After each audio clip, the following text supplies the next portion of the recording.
like the very first review of this that was like really negative came out when it was like a preview on Goodreads or whatever, and so like they called it a male fantasy of just rape imagery, and I started scratching my head at that point, and I'm They like, read okay, like the first few pages, and that was probably it.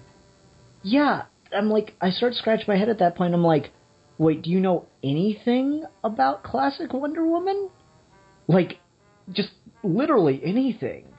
Because that's what it. There was so much of the bondage imagery and stuff. So just to assume that it was being put on there, like I saw someone posting their thoughts when the cover was released. It's like, oh, why would you put Wonder Woman in chains and make her look all sexualized and stuff? That's not okay. I'm like, and Because I it's guess a fucking bondage comic. right? And I guess what bothers me about this the most is most of the people that don't get it are women, and that makes me sad. I haven't noticed women. I've noticed a lot of male reviewers not get it. I don't know, like, I don't want to feel like I'm mansplaining, but I don't know how to approach a situation like that, where it's a woman and you go, yeah, I like Wonder Woman and all, but I don't feel like she should be over-sexualized. I don't feel like it's okay to fat shame Etta Candy. Shame on you. Like, I literally heard in one of the reviews, shame on you, Grant Morrison, for having a feminist icon fat shame. And I'm like, no, you're not. You didn't. Well, and Etta Candy's a fucking feminist icon.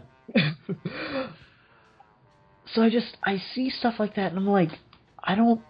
Do women not know the history of feminism? Isn't that something that they should be being taught in school? I mean, there's good feminism and there's bad feminism. Yeah. Yeah, like anything. I mean, we don't need to get into like different waves and stuff, but even just talking today, there's like we can quite clearly delineate feminism, which is intersectional with other modes of oppression. So talking about things like fat shaming, disability, queerness, color, etc. And then there's that kind of white bourgeois liberal feminism, which is like, yeah, women in business, that's great, that's the solution. And it's kind of shallow and surface level. Mm-hmm. It's like fixing the spot by putting something over it, right? Yeah. Papering over the major cracks in the foundation of their ideas. Yeah, so like when I hear people say, why would you put Wonder Woman in chains? I'm like, well, first of all, go look at any old Wonder Woman comic. She'll be in chains no less than 7,000 times. But like, the whole thing Marsden was originally doing with the chains was one of the very early waves of feminism. Their earliest form of protest was to literally wear chains around. That was part of the original women's suffrage movement, was to wear chains as a visual metaphor as part of their protest, to chain themselves to stuff. And so Wonder Woman and the chains were a metaphor for the chains that society was making them wear as second-class citizens. And so Marsden had Wonder Woman in chains, and she would break out of them as a liberated woman. Yeah.